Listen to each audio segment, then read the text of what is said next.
Hey, this is a special session from the Maurin Academy. We showed this documentary, Eating Up Easter, just recently, and we had a live question and answer session with the producers of the film, Sergio and Elena Rapu. The question and answer period was fantastic. The documentary is so worth seeing. Um, you can see more about this documentary at eatingupeaster.com, and it will give you all the information you need to see the film wherever you're at. In the meantime, I thought it would be good for everybody to hear what the Rapus have to say to some of the questions from the live session. With when we clash with particular ways in which we as Rapa Nui are the way that we do things, our culture, our community clashes with the way that you do things in Chile and the Chilean government and things like that, right? It's essentially a culture clash, and one where the Rapa Nui want to feel empowered and autonomous to make our own decisions. I compare it very much to if you've ever traveled to Hawaii, for example, or Tahiti, those are island communities that are governed by other entities, right? So when you travel to Hawaii, nobody in Hawaii feels that, not nobody, but the majority of people that live there don't feel like they are part of the US. They are Hawaii, right? And so in a similar way, Rapa Nui feels the same. And when it actually comes to the planning for this sort of separation or the idea of independence, um, uh, a lot of the logistics of how that would actually happen falls apart a little bit. If you compare us to Hawaii again, that example, we are one tiny island that you can drive across in about 20 minutes. And our population at its maximum is around 10,000 people, where Hawaii is 1 million people with multiple islands. And so even just sort of our resources alone for self-subsistence would work for our community. But beyond that, in terms of development, often people have thought, well, maybe we could um, support ourselves using tourist dollars, right? The same dollars that tourism brings in. Now our community can support ourselves with that. Um, but there are still certain things like the airport is run by the Chilean government. A lot of the fuel for the airplane is subsidized by the Chilean government. Even sort of education, when we look at education, we don't have a real university or a college on the island. And so the way that our young people get educated is by going to Chile, and their ticket, they get a free plane ride to Chile and back from the Chilean Air Force. And so there are so many ways that we're already tied and integrated into the Chilean system, into the government system, that the movement has kind of moved away from independence and more of empowerment.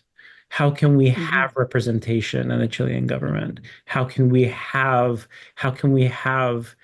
Rapa Nui young people be trained in the legal ways, in the processes of the Chilean government, so that then we own those processes and it's not so much of a clash, but we understand how to navigate in that. Um, that's kind of a long-winded answer to your question, but I hope that kind of gets to it. I wish you all the luck in the world because I'm looking at the United States and Puerto Rico and I'm shaking my head. Yeah. All I can do is pray for you and hope for the best. I loved this film. It Oh. was so sad and so happy. Thank you. Thank you. I wanted to ask a question, but I want to make sure I'm not popping in with anybody else. Um, but while folks are thinking a little bit, what kept coming to my mind was, can you have that level of tourism and not have cultural destruction? Is there any way? Because I saw people really struggling constantly with how do we preserve our culture? How do we be ourselves while also accommodating all of this? And a lot of hopefulness, that we just need to kind of, I heard the message, we just kind of need to actually do the work and commit. But it feels like that force of tourism is so big and so powerful. How do you guys feel now about if that's possible or not? Do you have thoughts, Ionica? Well, what comes to mind for me about that is that like I felt really hopeful during the pandemic because the island was actually closed off for almost 3 years entirely from tourism, that this would be a great chance to really build up those systems and like reflect and start over basically for people. And they did have to figure out ways to grow a lot more of their own food on the island, because there just wasn't any, there was very little income coming in at this point. The government subsidized some things and helped support people in some ways, but most people just like lost all of their income because that is pretty much coming all from tourism. And so things really did have to change on the island a lot during that time, and people had to figure out how to self-subsist more. And some people were very hopeful about it and trying some really creative things. And then it's been about 2 years now, I think, that tourism came back. And it hasn't come back in full force yet. The airplanes are still fewer per day and per week than they were at the peak before the pandemic happened. So it's coming back a little bit slowly, and the economy is still coming back. But you can see, unfortunately, how powerful that system is, like you were just saying. And it seems like, for the most part, they're just sort of slipping right back into the same system and the same patterns. So, yeah. I don't think anyone has the answer to that, and people are hopeful and trying a lot of things still. But it's a hard system to work against. Yeah. And I think, like the pandemic that's being closed off to the rest of the world, they did it, they mandated it because our healthcare system was so poor. They were concerned that if COVID, with our population being unvaccinated at the time, if COVID made it into the island, it could decimate our community.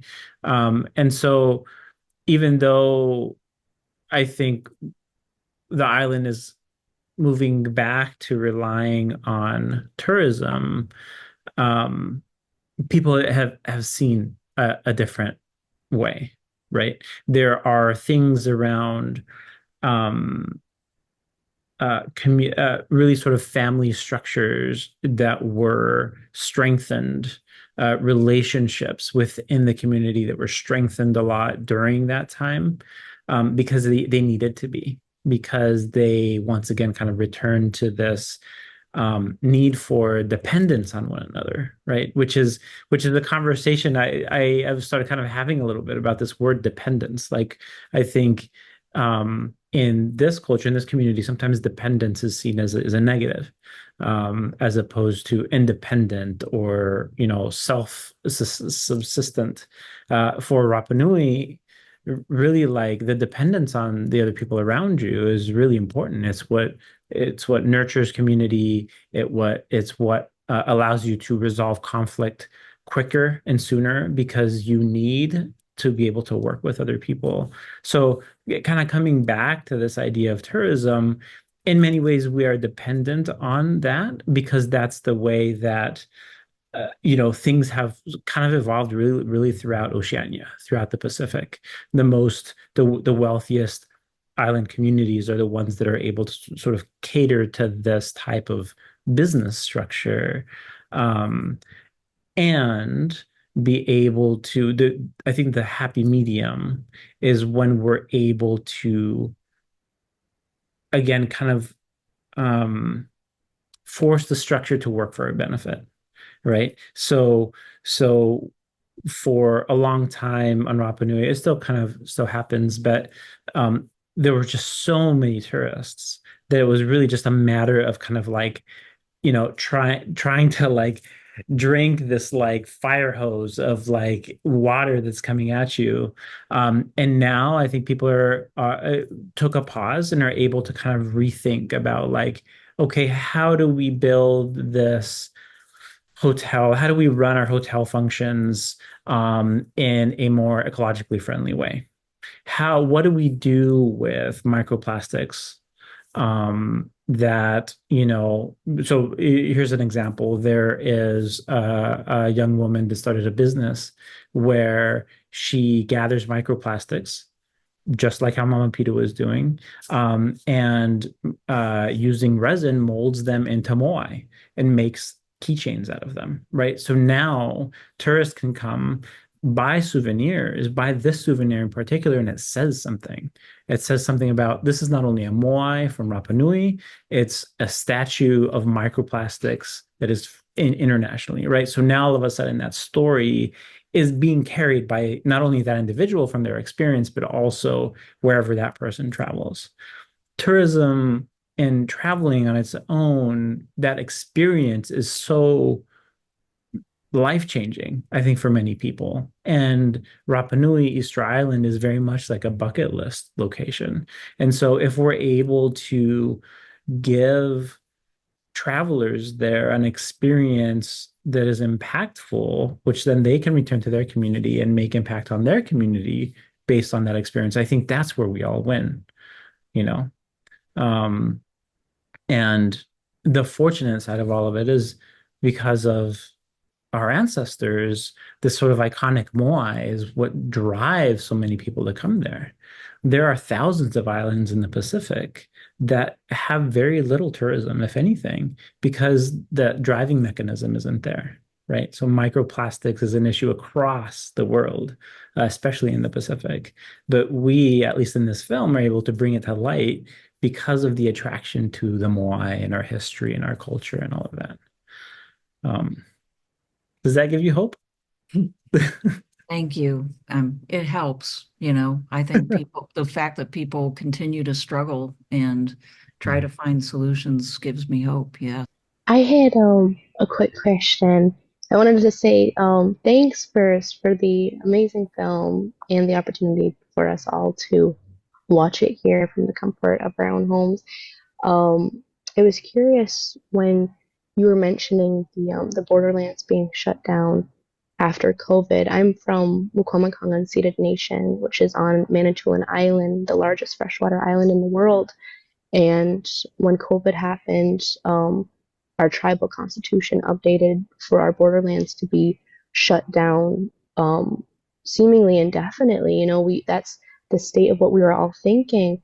And so I was just wondering, has that time in all of our lives still kind of permeated the policy of how people can come and leave the island, or what the legacy has kind of left? Yeah. Wow, great question. Thank you for connecting. It's so awesome to see another, indigenous islander, right? Just from a different part of the world. So It's cool. incredibly amazing. I've read a lot about your island. We're actually based in Minneapolis, so Oh, very close to the Great Lakes, and yeah. thinking too about sort of this idea of freshwater and so the importance of Yes. freshwater and where we are. So awesome. Wow. Yeah, you're just skipping a jump away from I me. know. Wow. Yeah, wow, COVID. So prior to the pandemic occurring and sort of the shutdown occurring, the Chilean through this sort of process, right, of empowerment that we were talking about earlier, we were able to pass through the Chilean legislature essentially like a block on who can live on the island. A little bit to that, right? It's all based around sort of carrying capacity, but really it's the only people now who can really live on Rapa Nui are either Rapa Nui or direct relatives of Rapa Nui, or essentially if you're sponsored by a business, right? So like if you have a particular skill and you're hired by a business to come and work there. It was to limit really individuals and really a lot of crime that was occurring, right? People would come and visit, come and go freely. And then with that also, commit crime. And there was a difficult way of tracking people or blocking them from returning and things like that. So now things have become, they continue in that process. Of course, it's like no process like that is like the golden answer to it. On the flip side of that, it also means that it's very difficult for some businesses to operate because the workforce is so limited. And so, like you can only go so far in hiring your cousins and uncles and things like that until they, call in sick one day or just you're fed up with you, don't want to come to work and things like that. So, it's fine if you're running like a small business, but like oftentimes we're catering to like very demanding, tourists and things like that are just there for a short period of time. When it comes to the COVID, I think we were, thankfully there were really good systems in place to manage when people did arrive and were sick, right? They were isolated in their homes, and actually similar to like how Mama Pedu does in the film, this sort of like the elder kind of like, chastising you. There's also this sort of like community, I don't know the right word to use, but like a community kind of like, if you left your house and you weren't supposed to be in it, like everybody knew about it, right? So there was a lot of that community control that was happening at that time. And it was really beautiful to also see that even now, people continue to wear masks when they're feeling sick, especially when they go and see elders, right? Like this and I'm sure you share this in your community too, like the reverence of elders. And so being able to continue to show that, right, in sort of this new modern way of like wearing masks, right, is I think sort of like a resounding, the sort of the resounding effects of a way that our community has adapted to even sort of dealing with disease and kind of understanding disease and things like that. So thankfully there weren't any sort of direct deaths directly related to COVID on Rapa Nui. But the fear was always there. We have and still only have like 2 ICU beds and 2 machines, respirator machines. Yeah. So it's difficult, but we're there, right? It's about sort of adaptation and survival, and so we continue through it, I think. I think we have a question from Jeremy first, and then there is Adam from the KC Watch Party. So why don't you go ahead first, Jeremy? Thanks. Hey, that was a great film. I really enjoyed it. I was sad to see the dedication at the end. She seemed like a strong and wonderful soul. I actually was wondering how your dad took the film. It kind of seemed like maybe you're a little hard on his angle a bit, but I feel like you reconciled it in a way that was really powerful. And I just thought that it would be interesting to hear how he took the film and whether it caused any strain in that relationship while it was happening, or, if you could talk about that, that'd be cool. Yeah, no, thanks for that question. Whenever you film anybody, there's always that sort of that relationship, right? That you have to. This is for like non-family members. You have to build that relationship. You have to maintain it. You have to like build that trust and things like that. And so, obviously, it was easy to film my dad. I filmed him a lot. I filmed him way before this too, in just other things because I really adore him. Like he is in so many ways that I live my life and in perspectives that I see our community and what's possible for our community. I understand it through his lens and through like the life that he's lived. And it's also like my job as a filmmaker to challenge, right? Like oftentimes you really understand somebody when you're able to challenge their stance on something and really have them defend why they believe that way. So but yeah, you're right. It also, it also causes maybe some tension or some strain. I think it was difficult for him to watch the film first. I remember him sort of just kind of like putting it off and not really watching it, and like other people. And it was only after I think other people started telling him about how important it was, how moving it was, did he kind of watch it and understand it from that perspective, right? When you watch it as an individual, and I've seen this over and over again with other films, it's important for the individual in the film to watch it with a group, to watch it in a theater, to watch it, because then you don't just see yourself, right? You see the impact of yourself to the people around you that are watching it too. And so I think it kind of took that affirmation of the others around for him to kind of understand, that really this was like an expression of love towards him, from me and from our family.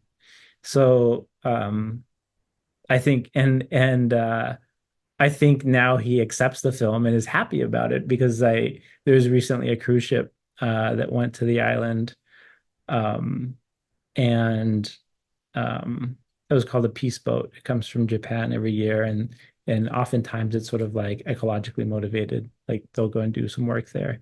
But they asked us if they could show the film on the way down. And I said, yeah, of course, like it'd be wonderful. Enrique, who's the musician, was also on the boat and he performed for them. And here all of a sudden came off 300 tourists with a completely different mindset about where they were going because of the experience with Enrique, because of the film. And my dad could see the cruise ship from where he lives. And so when I told him, hey, Dad, there's 300 people on that ship that just watched you. And so if people start coming to find you or things like that, like just know that's why it is. And he was just kind of blown away. He was just blown away by the power of story and messages, and also so happy that Enrique was on the ship, and that here a cruise ship, which oftentimes is just like a very quick like in and out, was actually coming a group of people, which seemed to have like really positive intentions for our community. So thanks for that question. Beautiful. Thank you. Adam, go ahead. Yeah, thank you. Calling from Kansas City, having a watch party here. It's super cool to be able to share this film with several other people, watch together like you just mentioned. Thank you. Beautiful film. Also was sad to see the dedication at the end. Also super props for the Elon Musk comment. I agree, Marielle. My question is, okay, the lady who had the dedication at the end, who was like super awesome. At one point, she said like they were supposed to take like 270 kilos or something of recycling units off this island, and they only took like 43. And she kind of went over to this pile of plastic and like, I don't know, kind of hit it in like disgust. And it just seemed like this moment of like frustration and I don't know, maybe a little bit of the sense of like just giving up. Like this is a frustrating problem that seems like it will never end. And I guess I'm just curious, like what your take on that is, because I get that it's like, it's not Rapa Nui's problem, right? Like they're getting all this crap from everywhere else, but yet they're having to deal with it. So yeah, like, is there hope? Is there frustration? I imagine there's a lot of both, but like, what is your take on that particular issue? Well, I think, thanks for that question. It was for her and for those who keep doing the work, it's a frustrating process, because really we call it the recycling center, but it's just a packaging center, right? It's just a place where all of these materials go and then they get packaged, waiting to be shipped off of the island, whether that's on a boat or on a plane or whatever it is. And the other frustrating part too is, just to add to the complexity, is that Chile, as a country, has a really important agricultural industry, right? The wines come from Chile, the fruits come from Chile. Like you go to the grocery store today, wherever you are, and you'll at least find like 2 or 3 different items that come from Chile. So Chile, the continent of Chile, is very mindful of any bugs that may come into the country. And so that means that in order to take any of that trash off of the island, it needs to be fumigated and it needs to be quarantined, all of these things, right? Almost as similar to like if you were transporting like a pineapple off the island or like some other kind of animal or something. So the complexity, the level of complexity of bringing this off the island is really tricky. It continues to happen, but it's not an ideal process. And really, if you bring it back to its source, it's really like the demand, right? Where are these plastic bottles coming from? Well, they're coming from Chile also, right? So that same plastic bottle comes from Chile, is consumed on the island, and then is taken back to Chile, in theory, hopefully, right? But if there's less consumption of it, then there's less need of it to happen. So the hope there is, again, sort of this idea of innovation.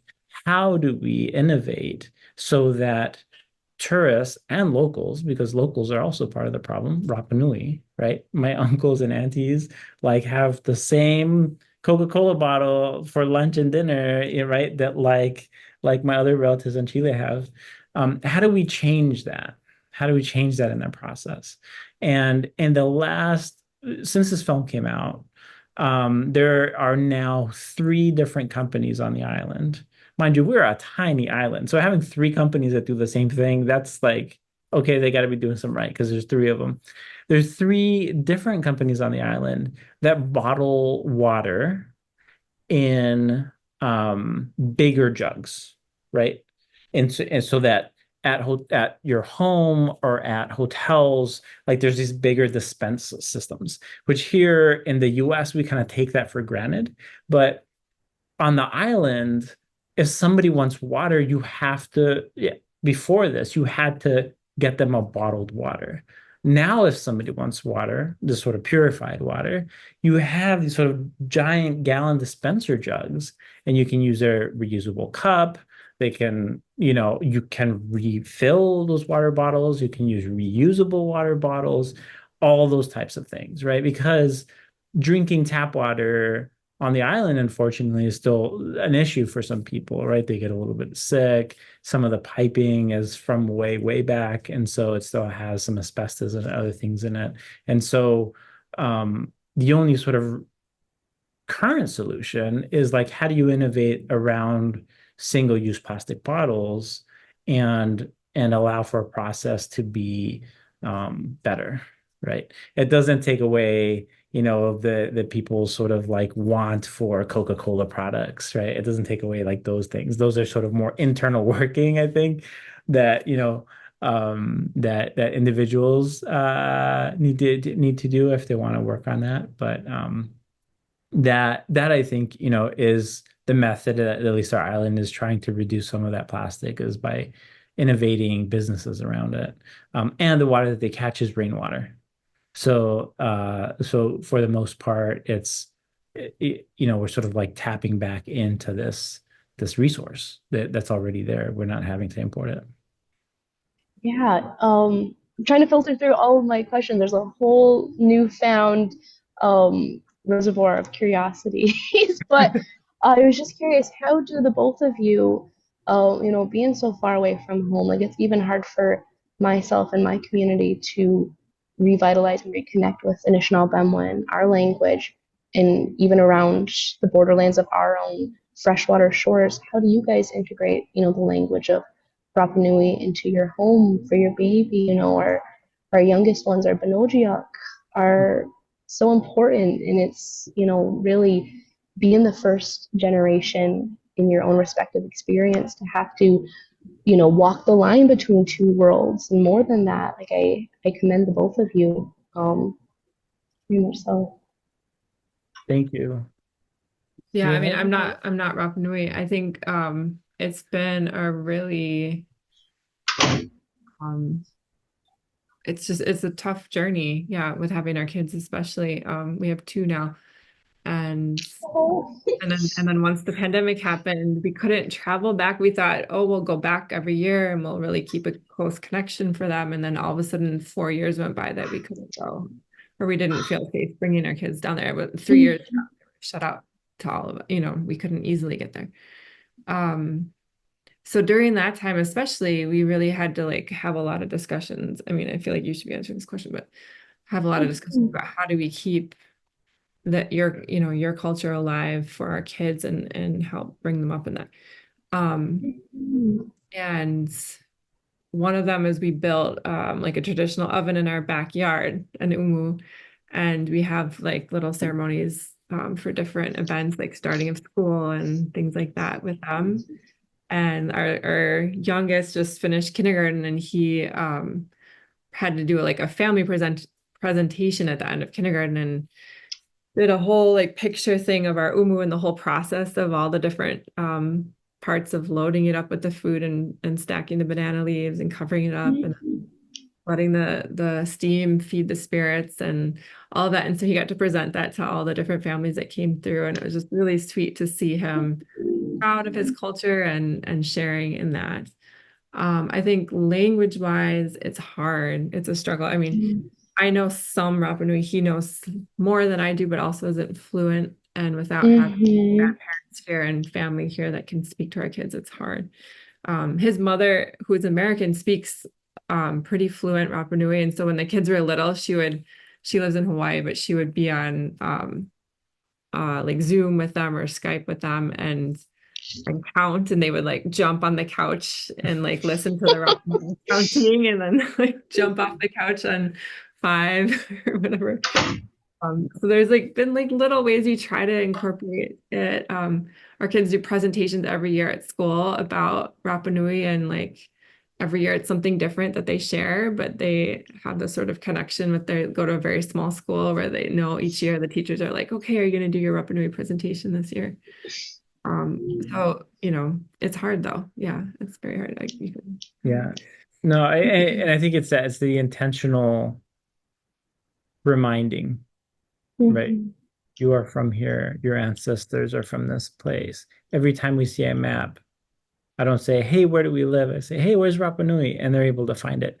And it's a tiny little dot on the map. So that I think, that in a way feels like success for me as a father and for us as parents. I think the umu was really big building that. I never learned how to carve. My carving is really important in my culture. And so there's this part, this is a little bit of tangent. I'll keep it short, I promise. There's a tool that we call kauteke, right? Which is essentially an adze that is often used in other indigenous communities here and in North America. And I've seen it before used by the Klinga people and a lot of other Alaskan First Nations. And so when I realized that they use a similar tool, I asked somebody there if I could have one, if I could purchase one. And I started sort of self-teaching myself how to carve, right? Based off of old videos I had filmed of like other relatives or things like that. And so then my kids, I'll go out there by the umu, I'll carve. I'll try and sort of like channel like my ancestors and my culture, be like, show me like how to do this, right? We've done this for hundreds of years. And then my littlest one, Taimana, will come out and be like, hey, Dad, can I carve with you? And so then we'll just sit there and just like whittling wood and just talking and stuff like that. But to me, I think that is sort of like a reaffirmation of culture, right? And of it's not going to be exactly like how my great grandparents did it, but there's an element of the spirit of understanding of who we are that's still there, that's within our kids. I think the hardest hurdle right now is that language, because language holds so much about identity, and with me not controlling it very well, it's hard for me to pass that down to our kids. But we're going to continue doing it as best we can, that's Mhm. all that we can really do. So Miigwech, thank you. thank you. AC, you got a question there? Hi, my name's Mary. And thank you, yeah, for the film and just thank you for sharing all these nuggets. I think that touch on trends that are certainly relatable, even just in the little corner of Kansas City that I live in as well. But I was really struck by the juxtaposition of the mall that you're the kind of ecological build of the music school. And I guess I was kind of thinking about these conversations along generational lines too, and it's like the way that your dad was building the mall with a lot of, materials from like a store, but then hosting like these events to talk about just how culture is carried on versus the like building in an ecological way and trying to live out that very tangibly. I guess I'm just curious, like what the conversations are like now, especially with between generations and ancestors kind of adopting different ways, or are the youth kind of coming up and sharing different ideas, or I don't know, what that conversation is like now. Is there more like ecological building on the island? And another person here too is asking if where the state of the trash is. Like, is there somebody who's just as passionate? Since I didn't catch her name, Pedu. but Yeah. yes, when she passed on, like somebody energy, taken up that fight, especially like another generation of people. Yeah. Yeah. No, thank you for that question. When Mama Pedu passed away, it left a really big hole in our community, right? We have obviously, our elders are really important, but she had this mana, we call it. It's sort of this like really like depth and power to her and the way that she engaged with other people. And I wasn't there on the island, but we were actually finishing the film. We were in the process of finishing the film when I got a message from Enrique that she had passed away.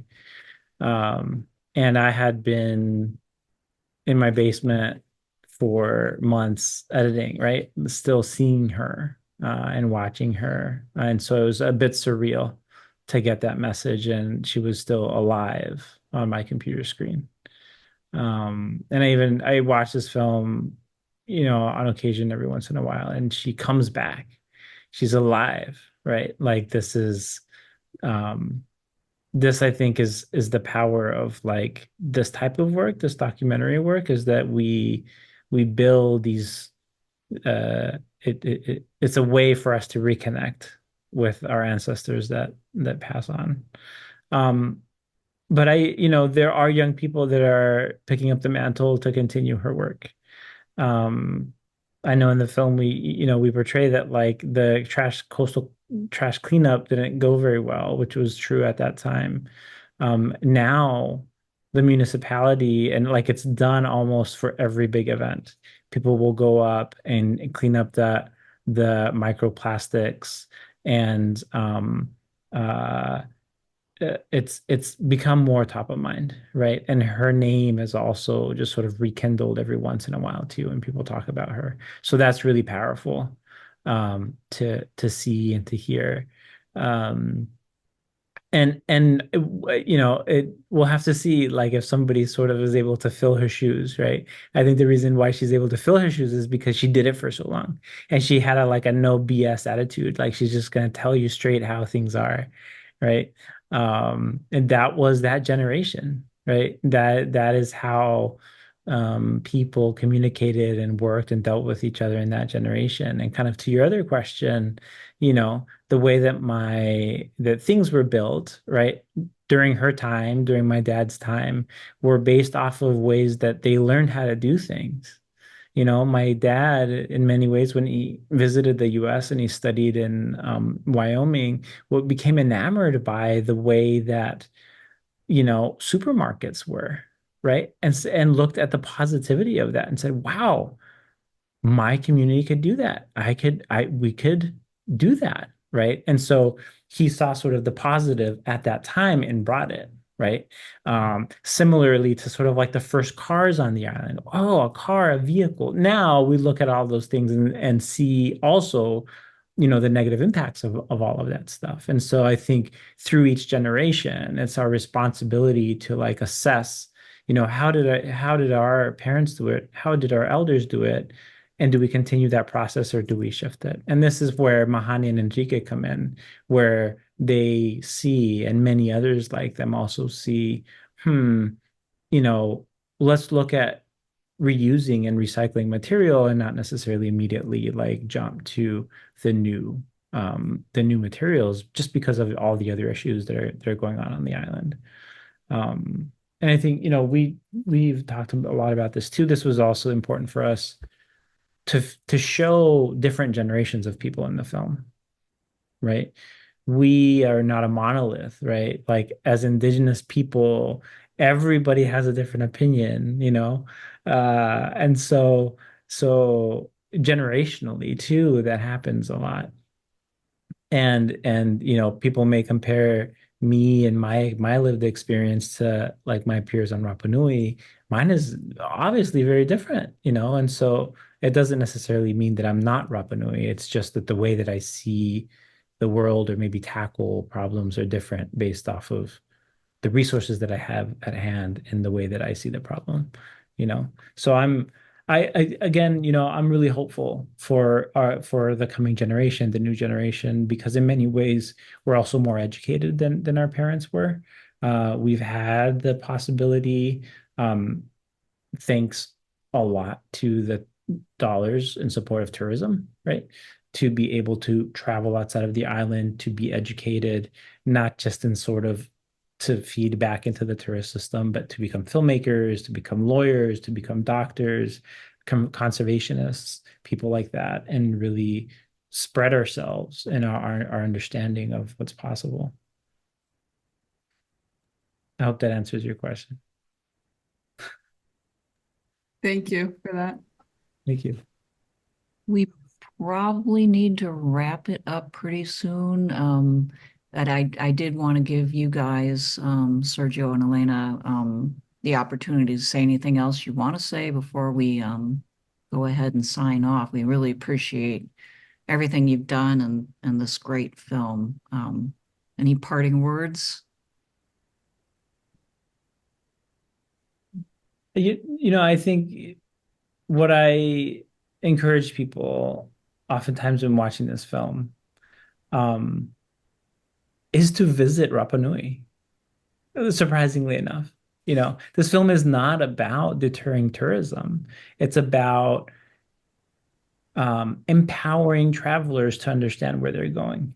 So whether or not it's Rapa Nui, whether you go to, Puerto Rico or Manitou Island or any of those things, understand where you're going and understand your impact in that place, And now sort of the information is at our fingertips, right? Like it's not just sort of reading a full book. It's reading an article online about what's going on. It's engaging on social media with other people from there and really understanding the issue, because then you can kind of understand also like how you can support in the ways that you want to support once you travel to those places, right?